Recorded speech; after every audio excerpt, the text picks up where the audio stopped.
Sahabat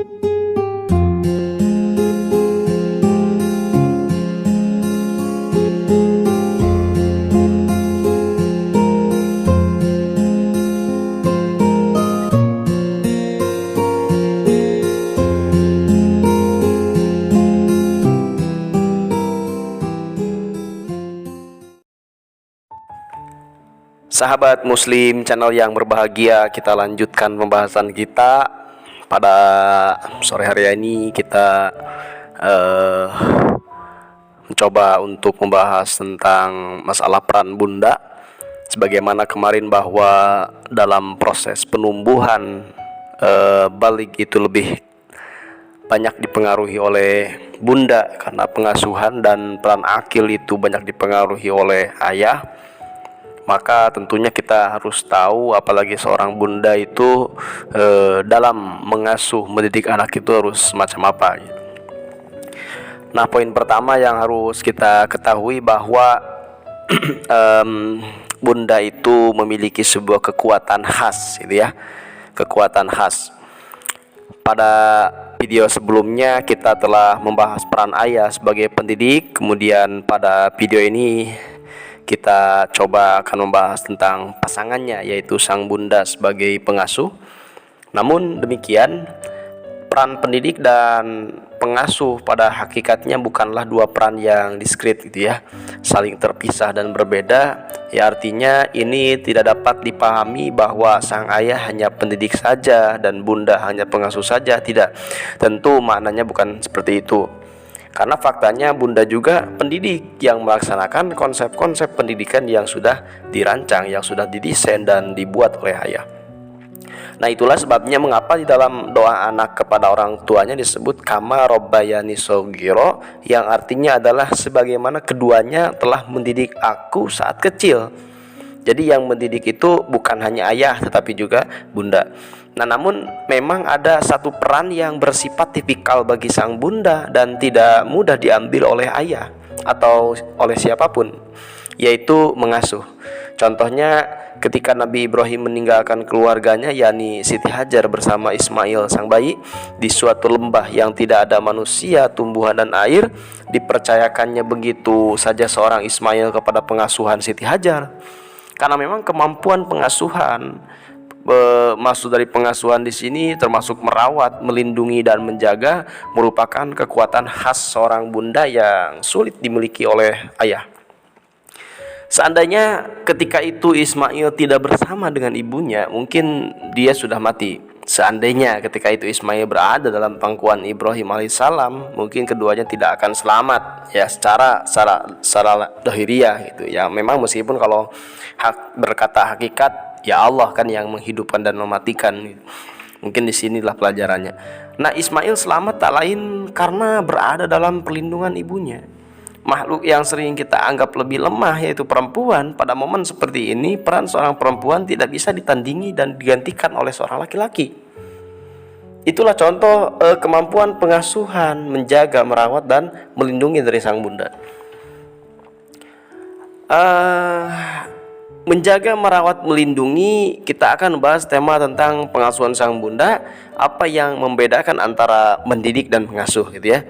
Kita sudah membahas apa itu mendidik, yaitu mengubah perilaku secara relatif permanen. Kemudian mengasuh di sisi lain adalah menjaga, merawat dan melindungi. Inilah inti dari pengasuhan dan inilah yang membedakannya dengan mendidik. Mendidik adalah proses dari tidak bisa, menjadi mahir, menjadi terampil. Mendidik adalah sebuah proses dari tidak tahu menjadi tahu, lalu menjadi paham, lalu menjadi ahli. Itulah peran seorang pendidik. Di sisi lain, mengasuh berarti menjaga, merawat dan melindungi. Mengasuh dilakukan mulai dari menggendong, memeluk, menuntun anak sampai dengan memperhatikan. Itulah yang bisa kita sebut sebagai fungsi-fungsi pengasuhan. Ketika seorang anak masih bayi, ia digendong. Setelah agak besar sedikit, ia dipangku dan dipeluk. Sudah dapat berjalan, ia dituntun. Kemudian sudah bisa berlari-larian, maka oleh orang tuanya dia diamati, dilihat dan diperhatikan. Itu adalah fungsi pengasuhan. Nah, inilah sebabnya mengapa bunda kemudian menjadi sosok yang sangat ahli di bidang pengasuhan, karena dalam hal ini baginya bukan suatu hal yang perlu dipelajari. Itu adalah kemampuan yang sifatnya benar-benar naluriah.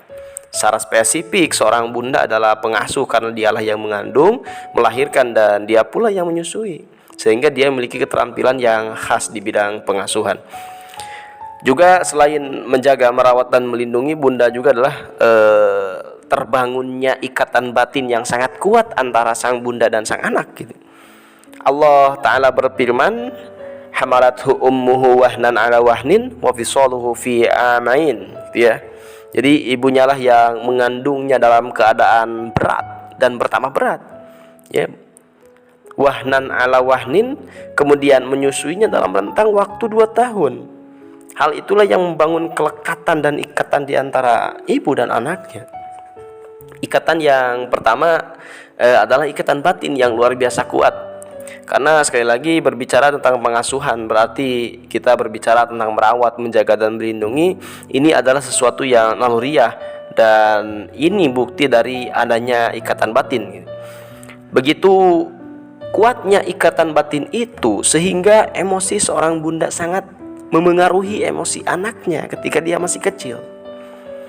Seorang bunda yang secara emosional labil akan membuat anaknya mudah tantrum. Itulah sebabnya mengapa di dalam kaidah psikologi itu, psikologi klinis anak, apabila anak bermasalah secara emosional maka periksalah bundanya. Tapi sebaliknya untuk masalah klinis orang dewasa, maka yang perlu diperhatikan adalah dirinya sendiri. Masalah psikologis yang dialami orang dewasa tak perlu disikapi dengan menyalah-nyalahkan orang lain. Janganlah orang dewasa membiasakan dirinya menyalahkan orang tua, salah asuhan lah, inner child, hutang pengasuhan, toxic parenting, dan sebagainya. Jangan dibiasakan. Tapi terhadap anak kecil yang mempunyai masalah emosional, apa yang harus kita lakukan adalah memeriksa keadaan emosi dari bundanya. Hal ini karena ikatan di antara keduanya begitu kuat. Mengapa? Karena bundanya lah yang mengandung, bundanya lah yang melahirkan, dan bundanya pula yang menyusui anak itu. Sejarah pengasuhan dimulai dari hal tersebut. Nah, kemudian bonding dan attachment. Mengapa peran pengasuhan kemudian diserahkan kepada sang bunda? Sebab dialah yang memiliki bonding dan attachment terkuat dengan anak-anaknya. Dan mengapa bonding dan attachmentnya kuat? Sebab sang bunda lah yang mengandung, melahirkan, dan menyusuinya. Begitu lekatnya seorang bunda dan anak-anaknya secara fisik, karena mengandung bukan sekedar sesuatu yang menggambarkan kedekatan di antara sang bunda dengan anak kan, melainkan bahkan anak itu berada di dalam dirinya. Maka wajar apabila sudah itu sang bunda memiliki kelekatan yang begitu kuat dengan anak-anaknya. Mengasuh adalah sesuatu yang membutuhkan bonding dan attachment, apalagi jika dilakukan kepada manusia yang digambarkan pada ayat itu, khalaqal insana min 'alaq, sebagai makhluk yang tercipta dari sesuatu yang melekat itu. Maka bunda merupakan sosok pengasuh. Alasannya karena pertama, mengasuh membutuhkan suatu kedekatan yang begitu intim dan hampir tidak ada jarak. Kedua, mengasuh membutuhkan frekuensi, yaitu tingkat keseringan. Dengan begitu, seorang bunda tidak boleh berdalih, yang penting adalah kualitas pertemuan dengan anak gitu.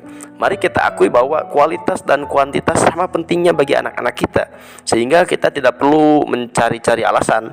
Kita tidak dibenarkan untuk mengatakan, walaupun aku jarang bertemu dengan anakku, tapi kualitas pertemuan itu kubuat menjadi tinggi.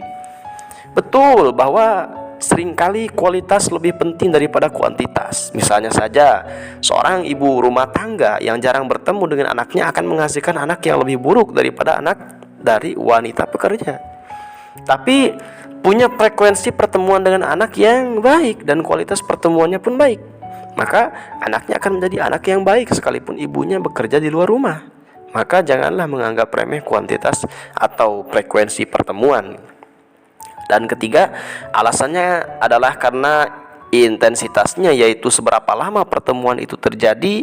Perbedaan di antara frekuensi dan intensitas adalah frekuensi berbicara tentang seberapa sering sedangkan intensitas berbicara tentang seberapa lama.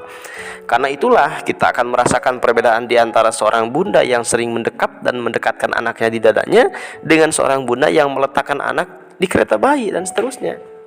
Ya, mengasuh tidaklah sama dengan mendidik. Gitu. Tetapi dampaknya tidak kalah penting dan tidak kalah dahsyat dengan pendidikan. Pengasuhan adalah hal yang sangat penting karena meliputi perilaku menjaga, merawat, dan melindungi yang melibatkan unsur kedekatan, frekuensi, dan intensitas.